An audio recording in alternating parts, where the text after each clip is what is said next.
All right, good evening, ladies and gentlemen. Welcome back. I know it's been a while, but just been busy. Nevertheless, today we have a very special guest. We got Nokoo. You guys already know who Nokoo is. He's been here on a couple of episodes, and we want to talk about a couple of things tonight. And I think, if I'm not mistaken, Nokoo, the topic of our conversation tonight has to do with economics and business more than anything, if I'm not mistaken. Yeah, yeah, that's correct. All right, so the topic, like, because we've been talking about a couple of things um, in regards to this. I think one thing that really stuck with me is how when we were having a discussion on Twitter on a space, you were telling me something about experiences and people being the basis of the economy, or like this is like the new frontier. So it's like the business is not really so much about selling the business or the items, the goods and the services. It's more like creating connections with people. It's more like, you know, to make sure that someone who's a new customer can come in and feel welcome and feel appreciated, feel like they belong in that business, and they constantly patronize it. There's also a couple of things that you sent me. I think there was a Twitter thread that you sent me, or I think some of the something you added me on, which was very interesting as well. Yeah, I've come to find I've been studying business because my goal is to create my own business, and business ends up being the umbrella term. Underneath that, you end up having these different fields like economics. So business is kind of the big picture, and what comes to mind is Genesis in the Bible, where God gives Adam the garden and he tells him to tend to it. And that's a lot of what business is. And so naturally, you work and you toil in the garden, and then you end up reaping fruit. And it's these fruits that are offered to customers. So a few centuries ago, that would be commodities. You take something basic like coffee beans. Then there was economic development to the point where a man figured out how to take the coffee beans and process them. So now you have coffee grounds. And then those are goods, those are economic goods or products. And then people figured out how to serve these goods. Those are services. So you go to a cafe for a cup of coffee. And then we got around to something like Starbucks. Starbucks is an experience, and that's where a lot of the value lies for for that business. And so it's different levels of economic development depending on where you are in the world. Um, this is more in the American context. If you go to other parts of the world, the economy itself is more based on something like commodities. So do you want to be selling fruits and vegetables and stuff like that? Yeah, I've definitely noticed that the American the American economy is more based, or at least is becoming more based on experiences, not goods, not services, experiences. I think a good example of this would be some of the theme parks, Yeah. especially in Florida. I saw this video. I think it might have been from Wendover Productions that talked about Galaxy's Edge, like the Star Wars theme park in Disney World, and the Harry Potter themed Disney park. Not Disney Park in Orlando. It's Universal Studios. And they talked about how it was so much different. Like these. Wait,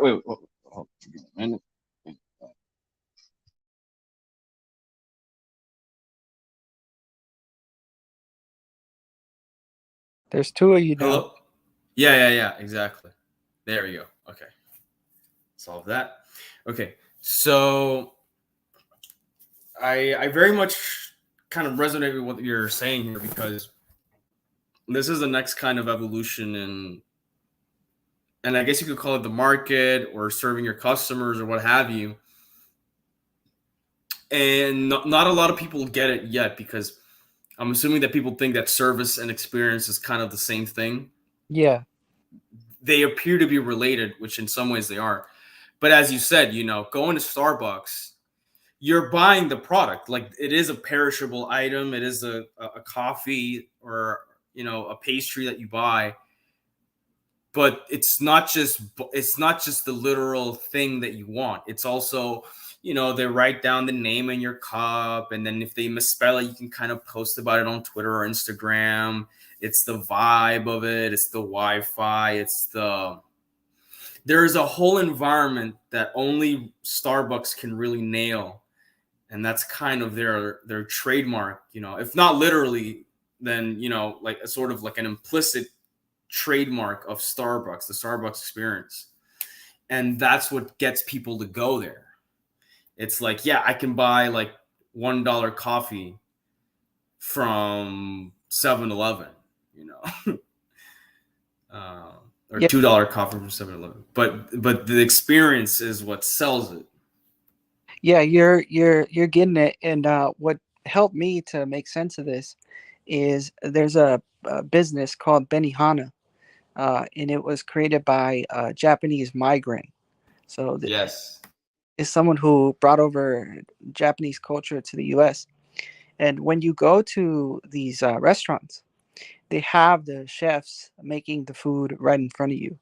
And a lot of the times it's flashy, doing a bunch of tricks or whatever.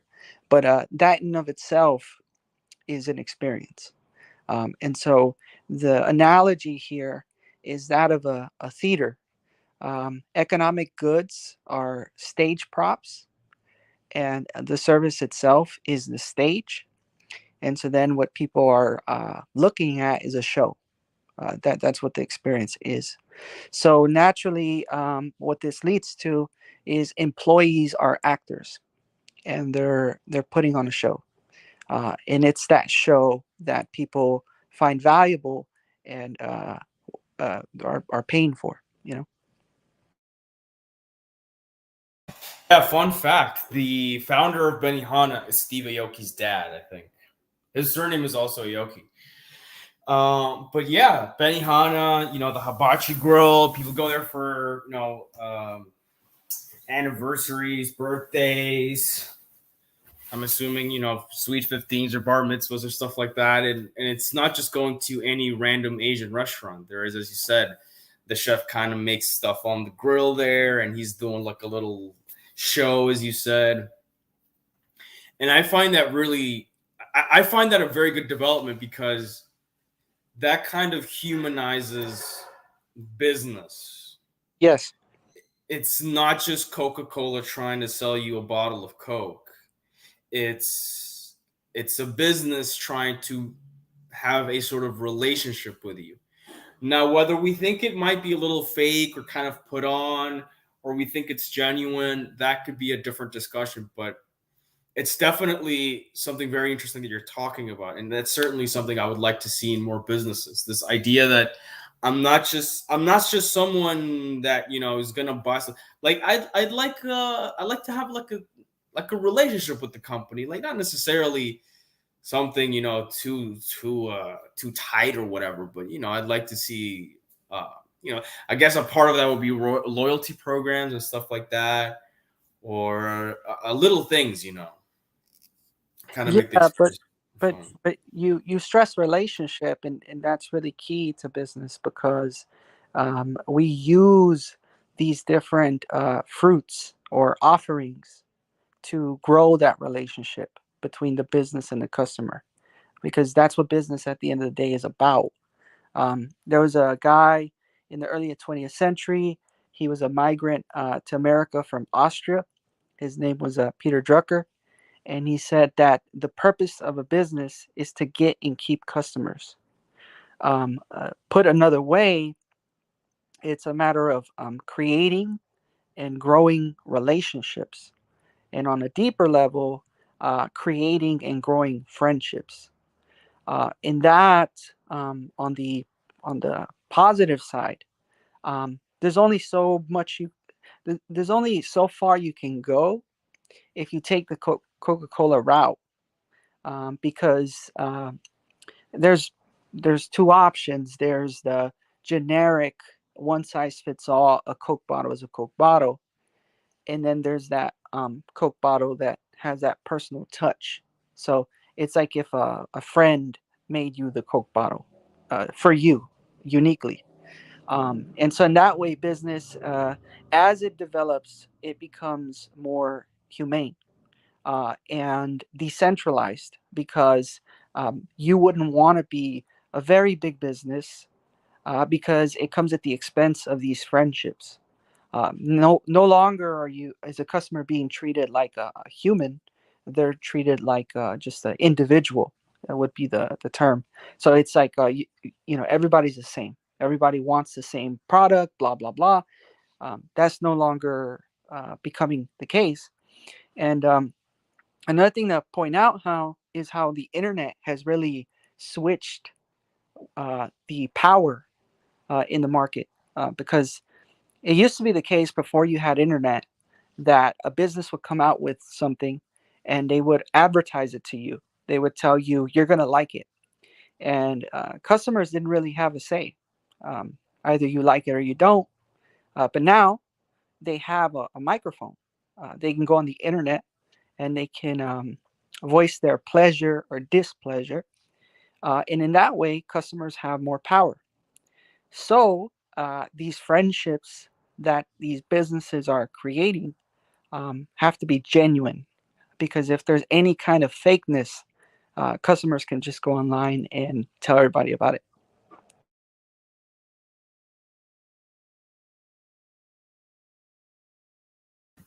Oh yeah, my bad. I was just yeah. So and very interesting the that last part you said.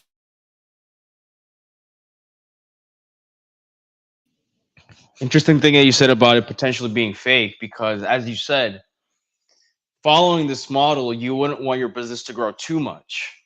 Exactly. You Yep. kind of want to keep it in a family affair type of thing. Uh-huh. Yep.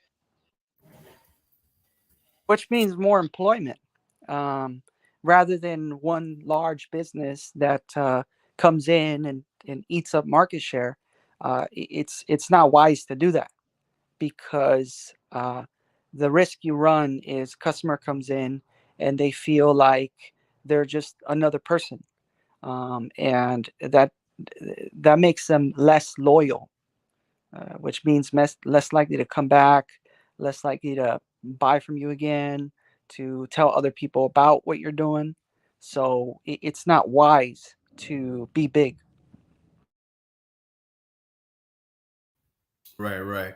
All right. So you stated here, this is what you linked into, what you linked to me. That is American Capitalism Timeline, 1970. Economist Milton Friedman says that the only social responsibility of business is to quote unquote increase its profits. And in 1976, Jensen and Meckling say that the main purpose of a business is to maximize shareholder profits. Quote tweeted that and said, practical application of Friedman's theory not only led to the current crises in customer relationships, but also the financial meltdowns of the last decade, the Enron and subprime mortgage scandals that plunged the world into recession, by Matt Watkinson. So obviously, like what you're doing is kind of offering a critique of, I guess you could say, libertarian orthodoxy in terms of economics. Yeah, in many ways. Yeah, Which, yeah. which I find it totally fine, and it's definitely something that's very interesting to engage with, because to me, economic libertarianism is really more about the state not forcing you what to do in a business sense, not overtly taxing you, especially in the like what's happening in Colombia right now. The government is going to tax absolutely everything. But there is that blind spot over there that you've kind of identified, because I never really focused on, well, obviously, businesses need to have a profit in order for them to keep operating. Yeah. But it was the orthodoxy, it is the orthodoxy of capitalism to say maximizing profits is the one goal. Yeah. That is, and it's not just a mantra, it is a legal fiduciary responsibility. If you're not maximizing your company's profits, if you're a publicly held company, then you could be liable for that. You could be economically liable for that. You could be judicially liable for that. And so, I mean, again, it's not just a belief system; it's also a legal requirement, right? It's not just a mindset. Yeah, it's deeply ingrained in American business culture, and it is a critique. But you notice here how in the tweets it kind of described one option. The other option, which every day more and more people are becoming aware of, is maximizing stakeholder profit, which agrees in maximizing profit is just the disagreement is what kind, but you Mm. lead to the same kind of results, where you put maximization of profit as the purpose of what a business is doing. So in that sense, Klaus Schwab and the World Economic No relation to me. yeah, no, at all. But they're doing the same thing in a different way. And so part of this is because the current culture is not that inventive or creative or innovative. So they went from maximizing profit to maximizing profit. Um, in a more communistic, Klaus Schwab's model is more like neo communism. Uh, and so a lot of people naturally that are libertarians don't like that, as they should. It's a terrible model. So what they both share in common, the old way and the quote unquote new way, the Great Reset, is maximizing profit. That's what they both agree on. Um, and it's a goal in business. You want to be profitable, but you don't want to maximize it because that comes at the expense of other things. So, for example, there's a big backlash right now with these businesses that go into a country and they destroy the ecology. Um, well, if you're trying to maximize profit, then who cares about the environment? Um, if anything, it might even be cheaper, which means more profitable, to destroy the environment, at least in the short term. And you also got at how there's that legal side, which means that a lot of the stock market is playing by these rules. So to give you an analogy of what this looks like, it's like if you had sports teams and they were betting on themselves. They were actively betting on themselves, and so depending on what's going to make them more money, they're going to win the game or they're going to throw the game. But then you see how the game is rigged. It's no longer about competition, but about the results that the money they make. So and I get the kind of libertarian view when it comes to the state. I've heard it often, but this is more so having to do with business culture. That is to say, if the state wasn't even in the picture, um, then this would be the same. Sorry, could you repeat that last part? I wasn't hearing you properly. Yeah. So you brought up the libertarian, Yeah. uh, and what I'm trying to bring up is that this has to do with business culture. Even if there were no state at all, no state intervention at all, this would still hold because it's how business Oh, um, okay. values certain things and at the expense of others. Right. So, I get all of that. That sounds very interesting.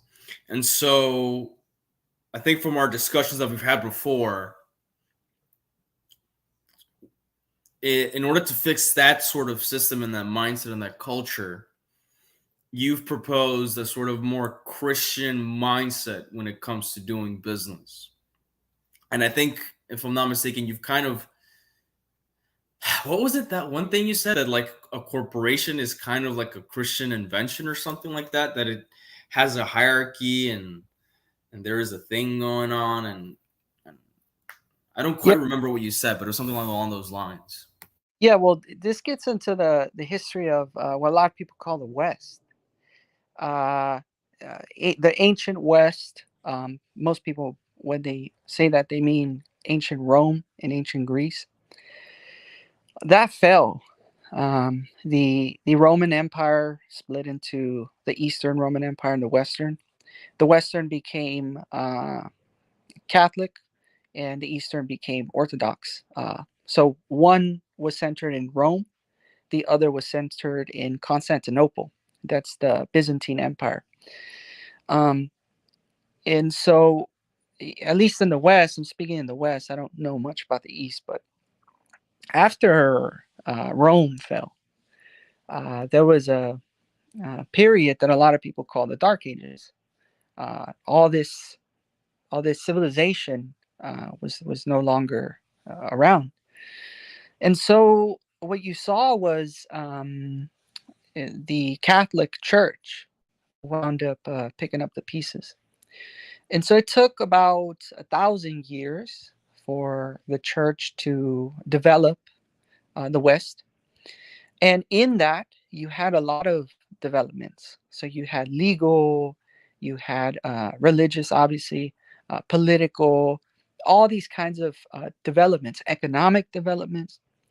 Um, and a lot of that was based in the monasteries.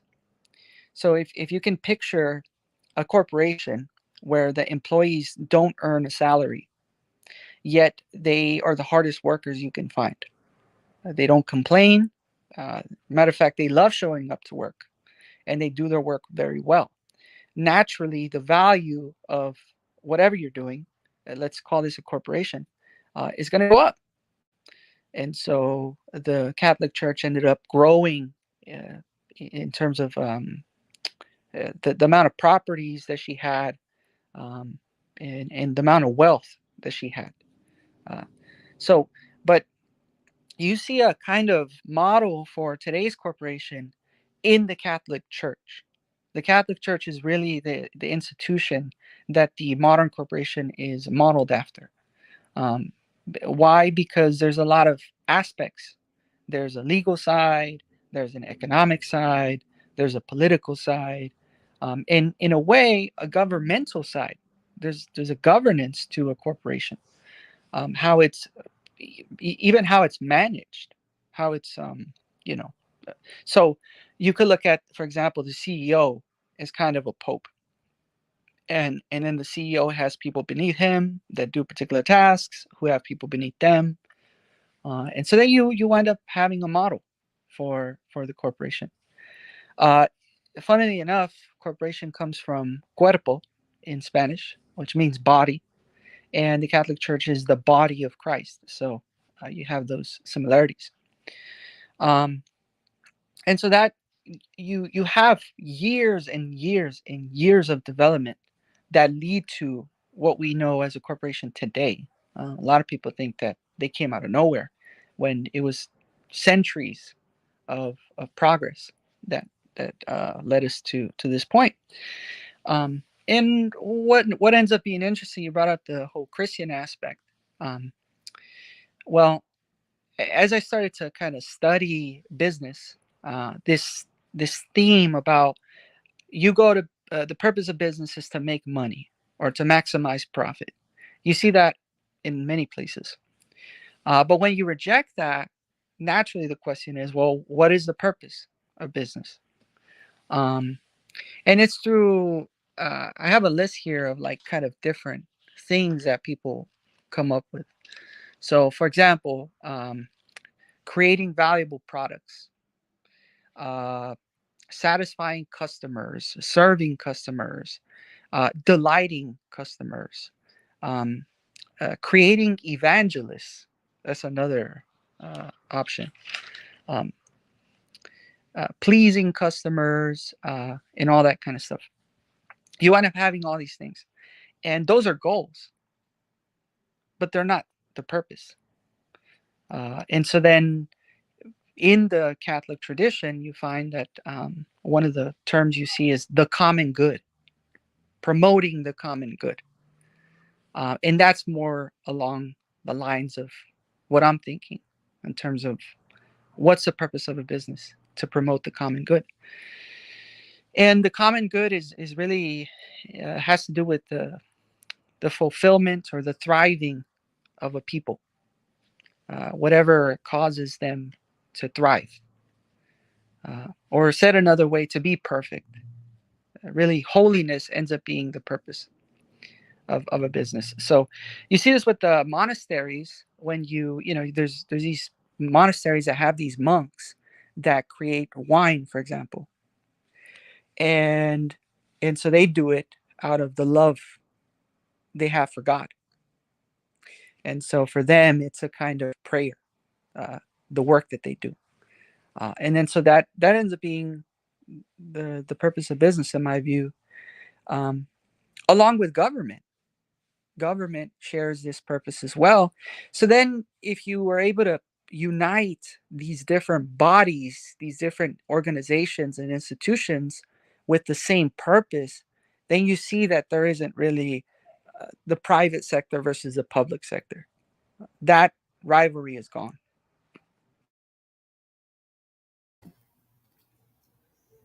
Right.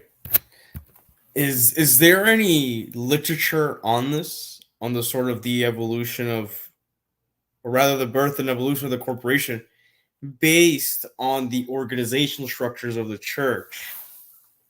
Not that much. What you may find, at least in America, because America ends up being a very big deal when it comes to business. You had different regions in Europe that you could call capitalistic. So, for example, Venice, that's where a lot of luxury was exchanged. The Netherlands was also uh, another place in the world, um, and then Britain. Britain ends up being a big deal. That's the home of that's where the Industrial Revolution kind of took off. But then all of this comes together in America. You have all of these migrants from all different regions in Europe: Italian Americans, Dutch Americans, British Americans, and they bring over this kind of culture, this capitalistic culture. And if you get uh, literature on the corporation, it's more likely in this later tradition, the modern tradition, where uh, uh, the UK is featured, the US is featured, in different parts of Europe. But as far as the connection between the Catholic Church and the monasteries and the corporation, that is, for the most part, still being discovered, which is exciting. Oh, okay. So it's just a work in progress. Okay. Yeah. Okay. So it's quite a lot to digest here. Um, yeah. I mean, as you said, and the last thing you said about not being a public sector, not being in the private sector. Um, there are definitely entities which kind of fit this mold where they're not necessarily one or the other. Now, of course, that type of system has had a bad reputation ever since the Second World War because that kind of sounds fascistic, right? Oh, it's not strictly speaking public, it's not strictly speaking private, it's corporate, right? And you know, corporate Oh, not in the sense of I'm calling corporate, corporate in the sense of the corporate state and that type of stuff. yeah, but Uh, But to be clear, like there is a private sector, there is a public sector. What I was describing more is what they have in common. Uh, Right, it, right, exactly. yeah. There is a something like there's like a melting point in between the two of them, where it's not strictly speaking private, because it's not owned strictly by private entities, but it's also not public because it still kind of operates as a business. It's not government run service. There is still a business No, that mind. I push back. No, they're a corporation is a corporation. It is a private company, and a government is a public institution. What I'm more referring to is how, for example, the purpose of a business could be said to create and to keep customers. So it's really that those relationships, those business relationships, end up being super important. When it comes to the public sector, now you're dealing with, at least in the West, I can't speak for autocratic or totalitarian regimes, but in a democratic regime, you have the government that is trying to, in a way, create and keep citizens. And so it's the relationship between the representatives and the citizens that is key. And in business, it's the relationship between the executives and the customers. Oh, okay, okay. Yeah, my bad. Okay, Yeah. got it, got it. All right. So,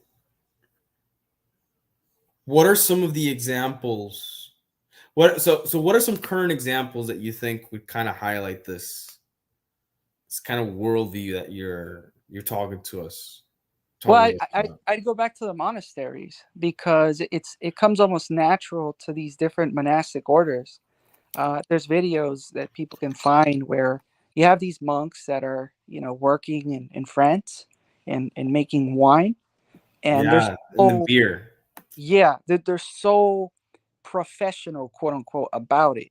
They want to get all the details right because for them, it's a act of worship. So, so by producing the best fruit that they possibly can, in a way, they're offering that up to God. This is what I was saying about imagine having the best workers on no salary. That's what you end up having in the monasteries. So I think the monastic culture is a really good example of what I'm describing. Uh, Now, the difference is that these people, they take vows of poverty and chastity and all these kinds of things, and they're part of a religious order.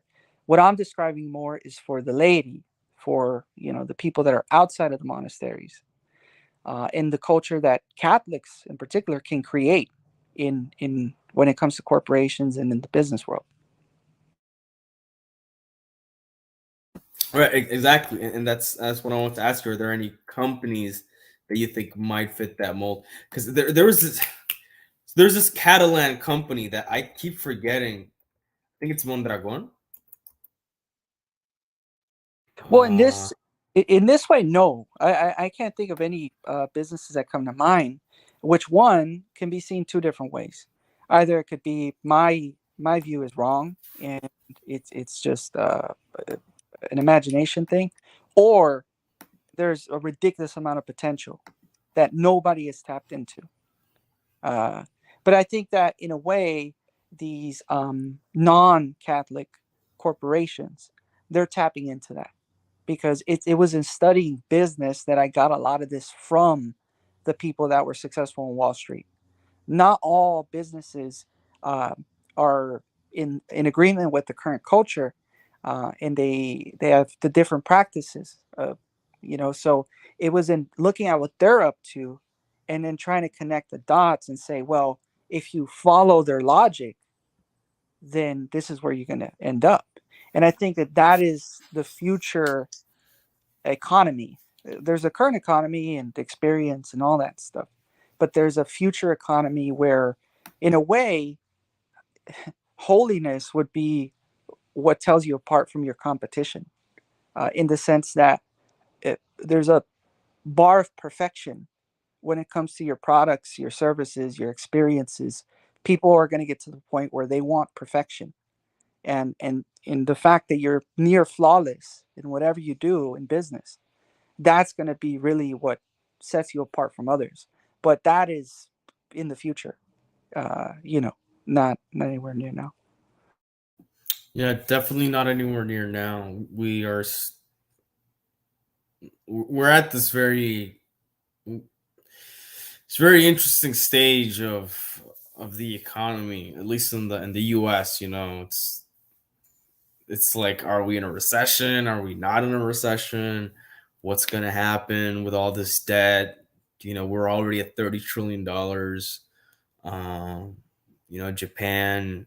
There's a lot of what we call zombie companies in Japan, and so the economy doesn't. It seems to be like becoming incoherent in a way. It seems that the economy doesn't even make sense anymore. It's just Yeah, but the on the bright side, it hasn't made sense, and that's kind of been that's yeah. I the guess you main could point say. of what I've been saying is this way of doing business where again it's like a sports team that is actively betting on itself and will win games or even throw them, depending on whatever makes them the most money. That is current Wall Street. Yeah, It's yeah, it follows that you get these crises, and so a recession and a depression is not a surprise. That's just you're seeing what it's has been going on. yeah, it's true. It is built in the system, and I like the fact that you use the throw in their game stuff. Was that a metaphor for shorting? Because I feel like that was a Well, because you know how no, companies.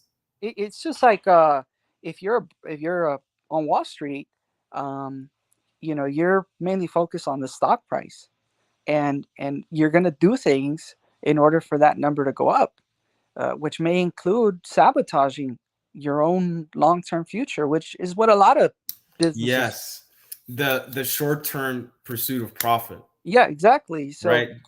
yeah, yeah, Getting the money now, but then it's not stable later, and we're seeing a lot of that, especially with a lot of tech startups that appear to like be the great new thing on the block, but yep, they don't have any strong fundamentals. They don't have any long term profitability chart. Like exactly. there's no way these companies are going to make money. So it's just like, well, are they going to become zombie companies in the future? In a very predictable future, and so our VCs are just supposed to cough up more money to keep this product. Like that's what I'm saying. When the economy doesn't even seem to make sense, like there are some companies where you really do have to ask, how do you guys even keep the lights on? Like if I take out your VCs, how do you guys stay afloat? It's just so crazy out here. Yeah, and you see this in crypto, where you have these scammers that they create a coin and then they pump the price up and then they dump it on the holders. Um, all of these extreme examples are just making clear what has been the case for decades, and so that's where you see the crisis, at least in the business culture in America. This has been going on for decades. You have executives that don't last long in businesses. They may stick around for 5 to 7 years and then they'll go on to another corporation. So the guy who was in charge of this publicly traded company goes to another and then another, because it's short term. It's, as long as the price goes up now, then I don't really care where this business is going to be in the long term. Um, so, from an investing standpoint, it favors a lot of the speculation that you end up seeing. It's like here and now, live it up. Let's have Yes. time, and then what ends up happening? Well, you have recessions and depressions, which is the hangover of all of that crazy party culture. I don't want to get all conspiratorial or like super weird, like, oh man, like I'm high and I'm gonna like connect the dots and everything. But it is kind of interesting how you mentioned that it is kind of like a party and then you get the hangover.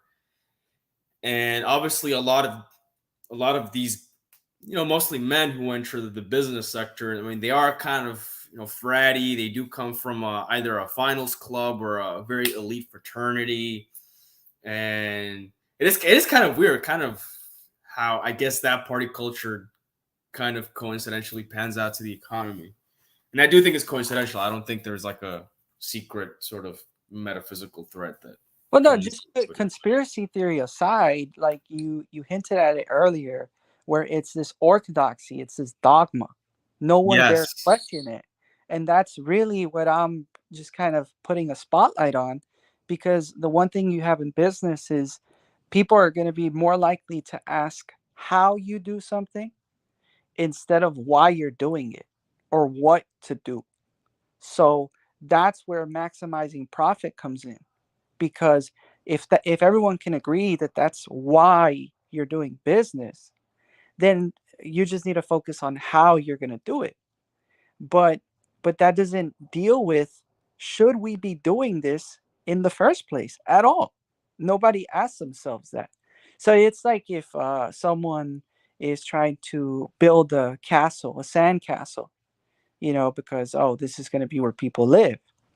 uh, Everyone agrees. Okay, we're gonna build the sandcastle. You're gonna live here. You're gonna live in this room, etc. And then somebody comes along and says, "Should you even be building a sandcastle, let alone living in it?" You know, and then that's where everybody says, "You don't know what you're talking about." You see, so what is agreed on is the why you're in business in the first place. The difference is how. How are you going to maximize profit? And so until you get a change in the why, then you're going to see a change in the culture. And another side, you brought up depressions and recessions. The beauty of this, what I'm putting forth, is that it is in a way eternal. No matter what cycle you're in, if your purpose is to promote the common good, which is to say the perfection of people, uh, and to glorify God, because that's really what everything is about, whether it be the government or a corporation or whatever. That's the common purpose that everything shares. The United Nations exists to do the same thing. Um, so this is recession and depression proof. It doesn't matter that you have these cycles. The cycles come and go. This is valuable. It's like a law of business, more so. It's going to be true at all times. Right, right. Yeah, it's definitely something to think about. And interesting that you mentioned a couple of other things about because when you said something like, it doesn't matter if you don't have a state, we're gonna keep having these cycles happening and being monumental and having an impact on our lives. Because and you mentioned crypto, and that happens with crypto as well. And crypto is not really regulated. You have your booms and bust cycles, you have your pumps and dumps, and it is because of this culture of we need to make money now and screw the future, which ironically that's what ends up creating like the bust in the boom and bust cycle. It's just, Yeah, yeah. but yeah, I do definitely kind of vibe with what you're saying, because you can, money comes, money goes, but it's in a way it's really not about the money. It's about, you know money is just a proof of something. Like, this is like in a way, like money is the proof that you're doing something right. Say if you're a carpenter and you're making a lot of money, that's kind of proof that you're doing something right, that you're a good carpenter and people like to buy your product. Yeah, and same And thing with the stock price going up. mm, If the stock price is going up, it can be a sign that you're being responsible. right, But then you can just take that sign and make it everything, and that's what we've done. right, exactly. And then we So yeah, speculate and all that. But then yeah, what I like about you say is that, okay, I can make money today or tomorrow. Let's say I'm not making that much money after tomorrow or whatever, but it's really all about, treating the customer like he's a human being, first of all, and or and more importantly, like as you said, glorifying God in what I do. So if you're going to be a carpenter, be the best damn carpenter, right? Exactly. And do Yeah. things with love. Do things with the evidence that you have kind of the spirit of God in you. Make something very beautiful and something that people would want to Yeah. And so buy or just. naturally, if you do that, well, one, you can't scale that. You're not talking about a multinational. You're talking decentralized business where you're not concerned with, I have to make as many customers as possible. You're concerned with, here I have a customer in front of me, and it's really a matter of perfection. So it's mastery. Is you want to be the best provider you can be, and have the best uh, consumers that you can for you uniquely. So this gets rid of competition, which ends up being another value in the business culture, because you're not competing it with any, Yes. you're not competing with anyone when it's you that are after perfection. Yeah, that's a very good point you just made, because there's another kind of taken for granted assumption is the kind of cutthroat aspect of it. Yep. That if Coke is making money, then Pepsi is losing money. And if Pepsi is gaining on a market, then that's market share that Coca-Cola is losing. So there's always like a winner and a loser here. And I guess what we're trying to say, it's that it's not necessarily that there are winners or losers, because we're not scaling these things up into to an international or even at a massive national level. Yeah. Say big countries like Russia, China, the US. It's more like, okay, my local area, I want to be the best, carpenter. I keep using the term carpenter. It could be Yeah. butcher, it could be teacher, it could be mechanic, that type of thing. And you can't just have one mechanic in the whole city. It's not going to work, right? You need multiple mechanics. Yeah, but Spread out. we're getting to the point where uh, the mechanic themselves is really about the friendships and the relationships that. And that's also exactly, because you got the one mechanic that you always go to, Yep. because you can probably go to another one that may even be cheaper for you or even closer. But it's like, hey, I know Joe. Like, I've known Joe for like 10 years, and he knows how to fix a car better than anybody, and I can trust them. And, whenever I'm off the car, he'll bring me, like he'll bring me a cup of coffee, and we'll have a talk about, hey, how's the kids? How's the wife? That type of thing. So he's not just fixing my car. I'm also having a conversation with a friend of mine, Joe from the mechanic. Yeah, and Definitely. all that you describe is valuable, because he's tending to you uniquely in a way that people who didn't know you, if you're just going into any random person's business, they don't know you like that. So that connection is much weaker than compared with a friend of yours. So there, now you start to see how a lot of the critiques of capitalism, this idea that it's very individualistic and that it's very isolating, and all these, it's really a kind of capitalism that leads to that. If you change the values and the culture, then you end up solving a lot of these problems that usually people say are caused by capitalism.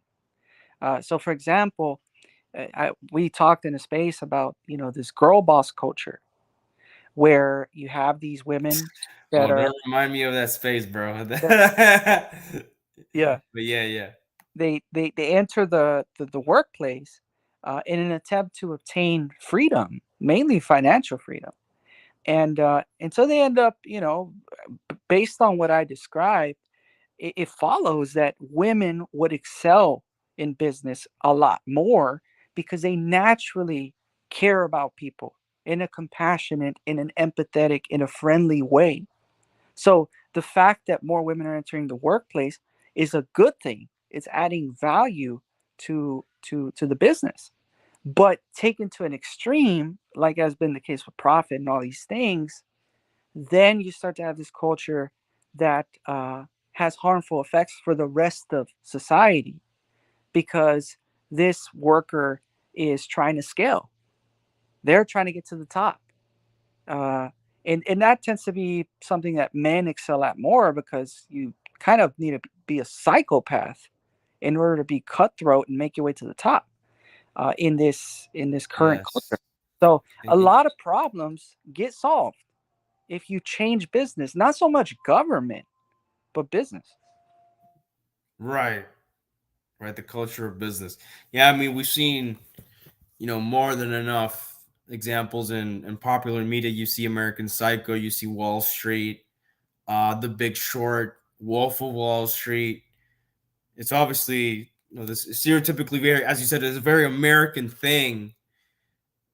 And the thing is that it doesn't just leave the business world; it also bleeds into other aspects of society. Because I mean, Yeah. people in the business is not just robots; it's people, right? So when people are cutthroat in the business, that's going to bleed into civilian life, and that's why you have a more materialistic culture, and you have a Becky has this car and Betty has that car, and their dog is prettier, but my backyard is prettier because I have better plants or whatever, and and there's like a serious superficiality Yeah, and that. people can't switch off.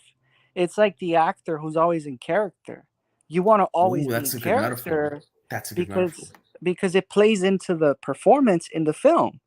People see you in the film and they say, I really believe this. Yeah, because that actor was in character all of the time. That's how they acted all of the time.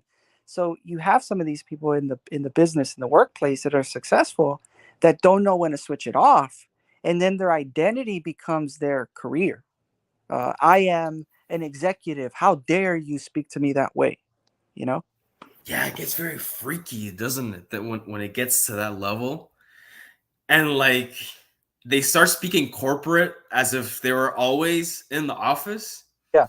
And it's the weirdest thing. It's like, for example, let's say you're just like, I don't know, you're chilling with the one of your corporate homies or whatever. You're having lunch or playing golf or whatever, and like maybe you can hit them up like, hey yo, like, do you wanna, I don't know, play soccer tomorrow at 5? It's like, well, no, can't do. I think I have a 5:30 tomorrow, right? They don't even say I have a meeting. They say like, well, I have a 5 o'clock that I'm kind of dealing with here, and they'll talk about, probably talk about margins, and they'll talk about there's always an ROI. Like, what's the ROI on this? Or even It's worse, imagine attempting to get married with this kind of person. Uh, imagine that, all yeah. of a sudden, marriage becomes an exchange.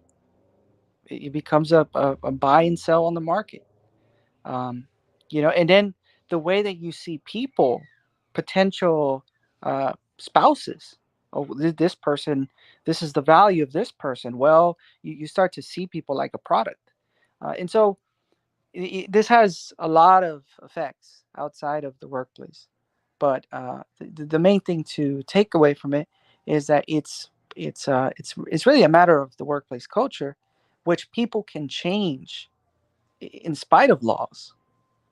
Uh, a lot of why we don't change is due to ignorance, because, as you pointed out, it's orthodoxy.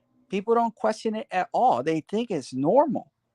And then they see the harmful effects, '08 recession, people losing their homes, all this kind of stuff. And then what do they turn to? Oh, we need to be communists. No, you don't have to go from one extreme to another extreme. But that's what a lot of people are doing, because naturally the communists critique a lot of this culture. And so people can resonate with it. They say, yeah, you have a point there. It is isolating, it is cutthroat, et cetera, et cetera, et cetera. And what I'm attempting to do as a Catholic is to say, reject both. You don't have to accept both. You can have this decentralized, humane, intelligent, beautiful world, as long as you change your practices. And I'm optimistic because one of the things you've seen with the pandemic is more and more people are uh, are opting out of the quote unquote real world. And so nowadays, if you have a internet and you have a laptop, you can get, and this gets into the level of economy after expertise. Above expertise, it's called the transformation economy. And so it's really about before and after. And so just picture a simple setup. I have my laptop, I have my internet connection, and I create a nutrition course where if you take my course and you pass, it may literally save your life. You will be in much better health, and it saves you all of these hospital bills or whatever. You've been transformed due to this course that some guy with a laptop made. And in that way, you start to see like these problems where America is the most obese nation in the world. Well, yes, there's a public policy approach, but if you have these people all around the country that are just creating these nutrition courses that are working for unique people that aren't trying to scale but are very valuable, then you start to tackle the obesity problem in a decentralized way. And that's what leaves me so optimistic, at least about the American economy. The fact that you have this shift in the culture, people without knowing it are doing this right now. I'm just making a case for here's an even better way to do what you're already doing now. Right, right. Well, very fascinating stuff, definitely. And Especially because this ties into a couple conversations I've had with other people about the history of economics and economic systems, and what happened after the Renaissance and the Enlightenment, and you started to see these ideas kind of spring into place. You saw liberalism, you saw nationalism, you saw secularism, and you saw communism. And with some of the people that I've discussed this with, obviously, they would say stuff like, "Oh, fascism, communism, democracy, like Western democracy, like it's all liberalism to me," that type of thing. But yeah, to narrow it down, but to narrow it down to a more strictly economic thing, since we don't live in the type of religious society that we lived before, we have created this kind of dichotomy where we have these two systems, right? You have the capitalist system, then you have the communist system, yeah, and there is no third alternative that is fundamentally different from the two of them, because to propose said third alternative is to look at the past to go to the future, to kind of go to something beyond those two systems, yeah. if you consider that to be the future. So, Well, and I think we even yeah, but I see those two systems as offshoots from what was there in the past. You see, so by going to the past, you're really going before these offshoots. yeah, we've had that discussion as well, right? I think we said something about god damn, I forgot the way you phrase it. It's something like we need to go. Oh yeah, we need to progress to return to tradition or something like that. I think Yeah, yeah, yeah, yeah, yeah. yeah.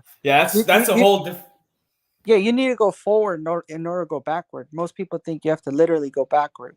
They want a monarchy. They want the Middle Ages. And what I'm making a case is, if nations and economies are allowed to develop, you start getting close to heaven. It's when they're stalled that you get close to hell, and that's what I see in a lot of the Marxism is this inversion where you don't have markets, and that's more close to hell. So uh, if you allow a market to develop, you start getting closer to heaven. In what I've been describing about, it's pretty soon there's going to come a day where holiness is the bar. It's like, why would I shop with you when there's all these flaws with you, and not that person. That I don't. That person has all this Right. baggage I don't have to deal with.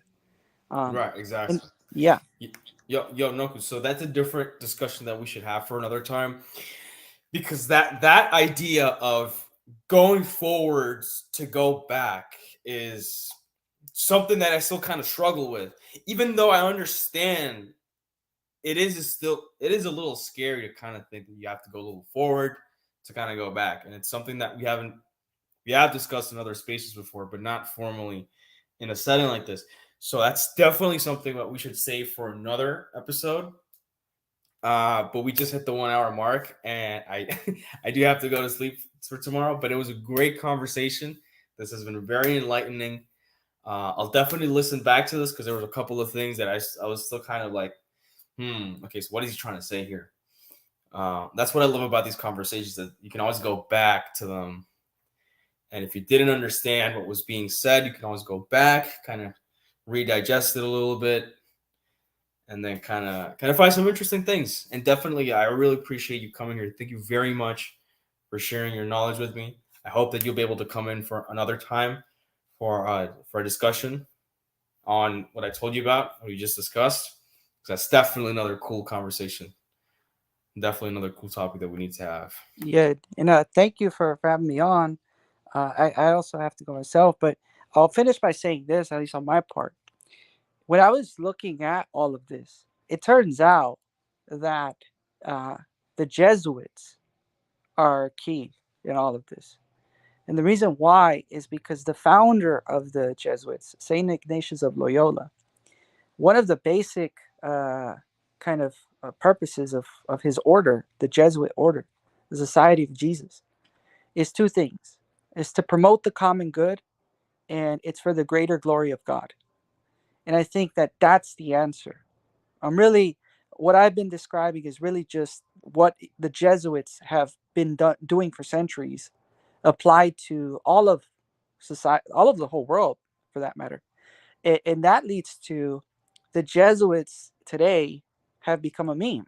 A lot of people look at what they're up to. There's a meme that says They really 0 have. days since Jesuit tricks. And what I'm affirming is they're so ahead of their time that they are one of these groups that is going forward in order to go backwards.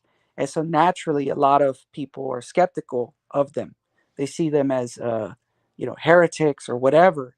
And I see a lot of what's been going on with the World Economic Forum and the Great Reset as a kind of copy of these guys and the Vatican. So, as a Catholic, I'm optimistic. That's where we're going if the economy is allowed to develop. But in the meantime, it will hurt. A lot of people will suffer because we need to learn that we need to change the culture. All right, perfect. That was a great closing statement, and I'll see you guys some other time. Take care. Peace.